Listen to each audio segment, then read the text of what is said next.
오늘 우리에게 주시는 하나님의 말씀은 신약성경 누가복음 23장 26절에서 32절 말씀입니다. 그들이 예수를 끌고 갈 때에 시몬이라는 구레네 사람이 시골에서 오는 것을 붙들어 그에게 십자가를 지워 예수를 따르게 하더라. 또 백성과 및 그를 위하여 가슴을 치며 슬피 우는 여자의 큰 무리가 따라오는지라. 예수께서 돌이켜 그들을 향하여 이르시되 예루살렘의 딸들아, 나를 위하여 울지 말고 너희와 너희 자녀를 위하여 울라. 보라, 날이 이르면 사람이 말하기를 잉태하지 못하는 이와 해산하지 못한 배와 먹이지 못한 젖이 복이 있다 하리라. 그때 사람이 산들을 대하여 우리 위에 무너지라 하며 작은 산들을 대하여 우리를 덮으라 하리라. 푸른 나무에도 이같이 하거든 마른 나무에는 어떻게 되리요 하시니라.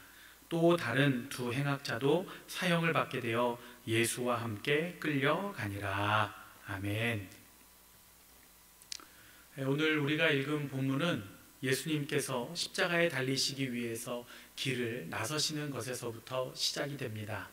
우리가 영화에서 보면 골고다로 향하는 예수님께서 자신이 져야 할 십자가의 그 온전한 것을 지고 있는 것으로 나오는데, 이것은 역사적 고증과 다릅니다. 당시에 십자가에 처형될 죄수는 자신이 달릴 십자가의 가로 부분을 지고 갔습니다. 이것은 예수님도 마찬가지셨습니다. 그런데 이미 채찍에 맞아 죽을 지경에 이르렀기 때문에 로마 군인들은 지쳐있는 예수님을 대신해서 십자가를 지고 갈 사람으로 군중 중에 한 사람을 임의로 지목했습니다. 성경은 그 사람이 구레네에서 온 시몬이라고 그 이름을 명확하게 기록해 두었습니다. 우리말 구레네로 번역된 이 지역은 오늘날 북아프리카의 리비아 지역에 해당하는 도시입니다. 그가 왜 예루살렘에 왔는지에 대해서는 정확히 알 수는 없지만 그는 갑자기, 그것도 억지로 예수의 십자가를 대신 지게 되었습니다. 오늘의 우리 생각으로는 예수님을 대신해서 그분의 십자가를 지는 것이 영광스러울지 모르지만 당시 사회에서 십자가를 진다고 하는 것은 매우 수치스러운 일이었습니다. 그러나 시몬은 로마 군인의 명령에 따라 억지로 십자가를 져야만 했습니다. 그러니 시몬의 입에서 좋은 말이 나왔을 리가 없습니다. 어쩌면 그는 예수님을 원망하고 저주하는 말을 했을지도 모르겠습니다. 그렇게 시몬은 골고다 언덕까지 예수님께서 져야 할 십자가를 대신 지고 갔습니다. 오늘 성경이 구레네 사람 시몬의 이름을 기록한 것에는 분명한 이유가 있습니다. 이 동일한 사건을 기록하고 있는 마가복음 15장을 보면 구레네 사람 시몬은 알렉산더와 루포의 아버지라고 말합니다. 그러면 알렉산더와 루포는 누구이기에 그들의 이름까지 소개되고 있는 것일까요? 예를 들어 대한민국 축구의 새 역사를 쓰고 있는 이 손흥민 선수와 그의 아버지를 소개할 때 우리는 손흥민 선수의 부친이신 아무개 이렇게 소개를 합니다. 이유는 간단합니다. 손흥민 선수가 더 유명하기 때문입니다.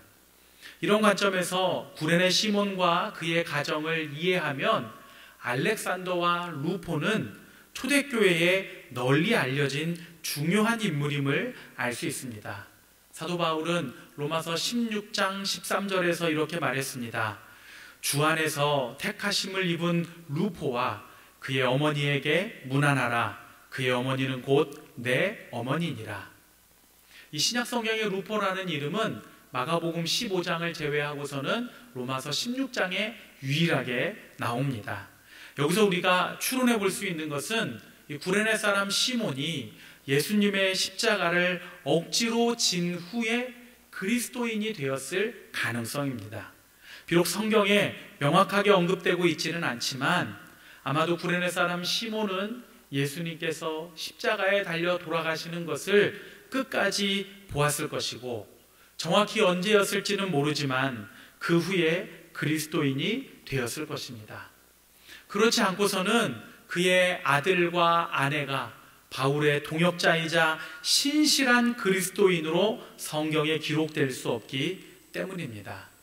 훗날 구레네 사람 시몬과 그의 온 가족이 그리스도인이 되었을 때 이들에게는 과거에 이 시몬이 예수님의 십자가를 억지로 진 것이 아마도 매우 큰 기쁨이고 자랑이 되었을 것입니다. 예수님의 제자는 자기 몫의 십자가를 지는 사람입니다. 억지로 진 십자가가 은혜의 통로가 되었다면 우리가 자원하는 마음으로 교회와 세상에서 주님의 부르심을 따라 자기 몫의 십자가를 질 때 더욱 귀하고 놀라운 일들이 일어나게 될 것입니다. 이 십자가를 지기 위해 길을 나선 예수님을 보면서 우는 여인들이 있었습니다. 이들의 눈물에는 두 가지 의미가 담겨 있는데, 하나는 예수님의 모습이 너무 처참하기 때문이고, 다른 하나는 이 상황을 믿을 수가 없기 때문입니다. 그동안 예수님이 보여주신 모습들, 그분이 보여주신 권능과 기적은 사람이 할 수 있는 일이 아닙니다.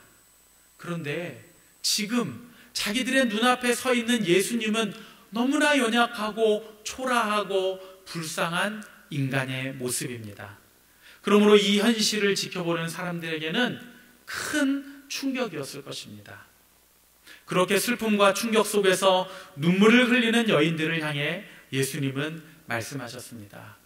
나를 위하여 울지 말고 너희와 너희 자녀를 위하여 울라. 저는 이 말씀에서 왜 예수님의 십자가를 사랑이라고 말하는지를 알게 되었습니다. 나의 아픔과 고통보다 다른 사람을 먼저 생각하는 예수님을 볼 때에 예수님은 사랑 그 자체이십니다. 예수님께서 나를 위하여 울지 말고 너희와 너희 자녀를 위하여 울라고 하신 말씀의 본래적 의미는 앞으로 일어날 예루살렘의 멸망과 관련되어 있습니다.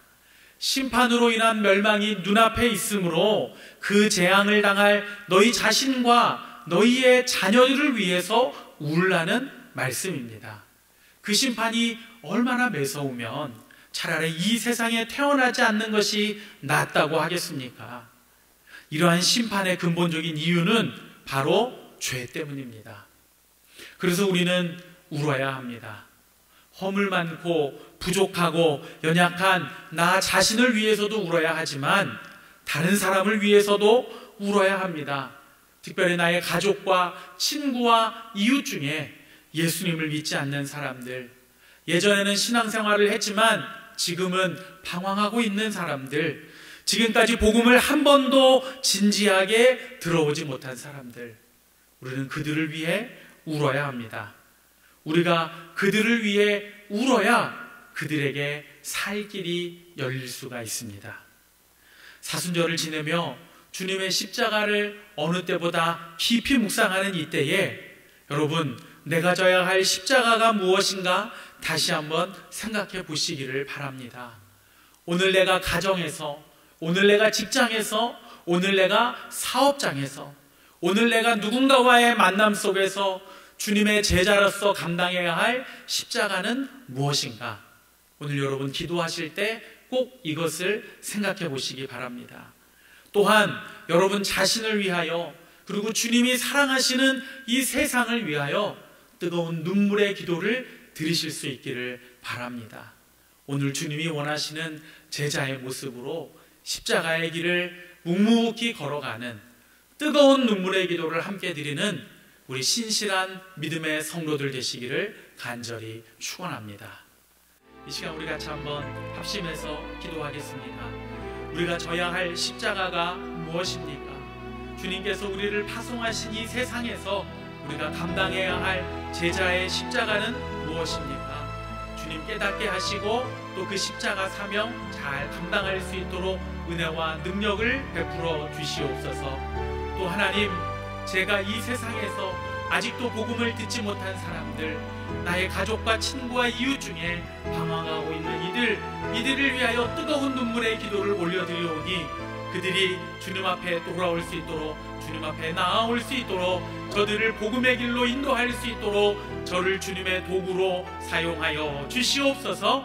우리 함께 통성으로 기도하겠습니다. 사랑과 은혜가 풍성하신 아버지 하나님, 주님의 놀라우신 은혜와 사랑을 하나님, 주님의 제자로서 감당해야 할 십자가가 무엇입니까? 주님의 제자로서 온전히 감당해야 할 십자가가 무엇입니까? 저를 부르신 사명의 자리는 어디입니까? 제가 감당해야 할 제 몫은 무엇입니까?